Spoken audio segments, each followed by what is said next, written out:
وَهُدُوا إِلَى الطَّيِّبِ مِنَ الْقَوْلِ وَهُدُوا إِلَى صِرَاطِ الْحَمِيدِ أعوذ بالله من الشيطان الرجيم بسم الله الرحمن الرحيم اب ہمارے وہ بھائی جو نبی علیہ الصلوۃ والسلام کے یوم پیدائش کو بطور عید مناتے ہیں وہ کیا کہتے ہیں؟ کبھی وہ کہتے ہیں دیکھو جی آپ علیہ الصلوۃ والسلام جب مدینہ آئے تو مدینہ والوں نے جشن منایا، بچے بھی خوش ہوئے، مدینہ کی عورتیں بھی خوش ہوئیں۔ صحیح حدیث میں آتا ہے کہنے لگے جاء نبی اللہ، جاء نبی اللہ، اللہ کے نبی آئے ہیں، اللہ کے نبی آئے ہیں۔ میرے بھائیوں، جب خوشی کا موقع ہو، اسلام شریعت کی حدود میں رہ کر خوشی منانے سے نہیں روکتا، اس پہ کوئی اعتراض نہیں ہے۔ جب آپ کے گھر میں بچہ پیدا ہو، آپ مٹھائی تقسیم کریں، آپ خوش ہو، اسلام نہیں روکتا، لیکن اس کی سالگرہ منانا یہ سوال ہے۔ آپ مدینہ میں داخل ہوئے، مدینہ والے بڑے خوش ہوئے، کیا آئندہ سال آپ کے مدینہ میں داخلے والے دن کو بطور تہوار منایا گیا؟ یہ سوال ہے۔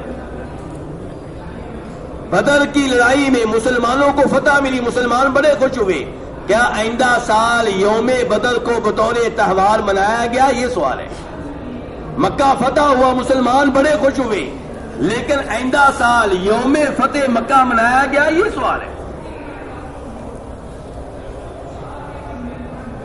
آپ علیہ الصلوۃ والسلام فرماتے ہیں، ابو داؤد شریف کی حدیث ہے، من تشبہ بقوم فہو منہم، جو کسی قوم کی مشابہت کرتا ہے وہ انہی میں سے ہے۔ میرے بھائیوں، اس عمل میں عیسائیوں کی مشابہت ہے جو اپنے نبی کے یوم پیدائش کو عید کے طور پہ مناتے ہیں، اور اس کا نام کیا رکھا ہوا ہے؟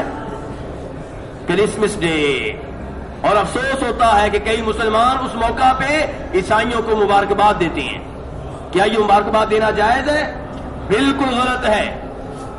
آپ کا دین خطرے میں ہے اگر کسی عیسائی کو آپ مبارکباد دیتے ہیں کرسمس ڈے کی، یا ہندو کو مبارکباد دیتے ہیں ہولی کی، یا کسی پارسی کو مبارکباد دیتے ہیں نئے دن کی۔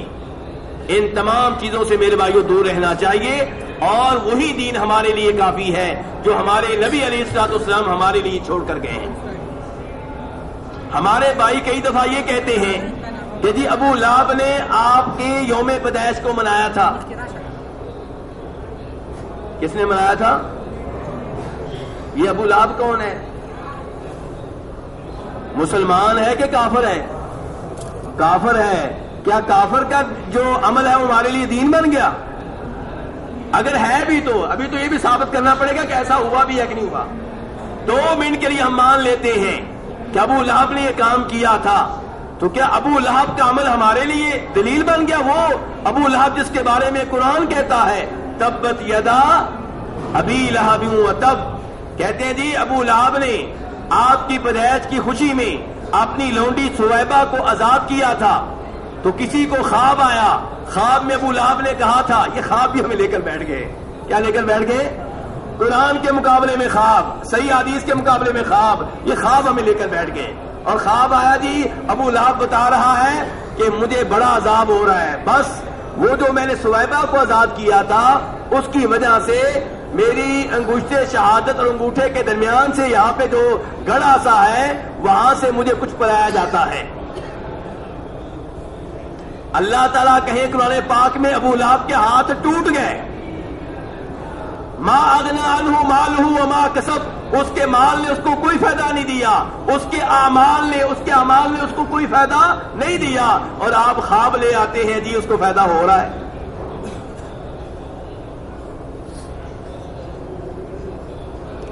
دوسرے نمبر پہ میرے بھائی، ابو لہب اس نے سویبہ کو آزاد کیا کب؟ کہتے ہیں آپ کی پیدائش کے موقع پہ۔ یہ بات کسی بھی مستند روایت سے ثابت نہیں ہے، اس نے بعد میں کہیں آزاد کیا ہے۔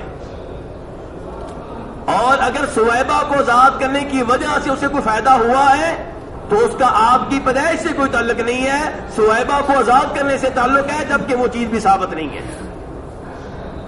قرآن پاک پڑھیے، قرآن پاک کا اصول کیا ہے کہ وَلَا يُخَفَّفُ عَنْهُم مِّنْ عَذَابِهَا، کہ کافروں کے عذاب میں کوئی تخفیف نہیں ہوگی، کوئی کمی نہیں ہوگی۔ یہ قرآن کا اصول ہے۔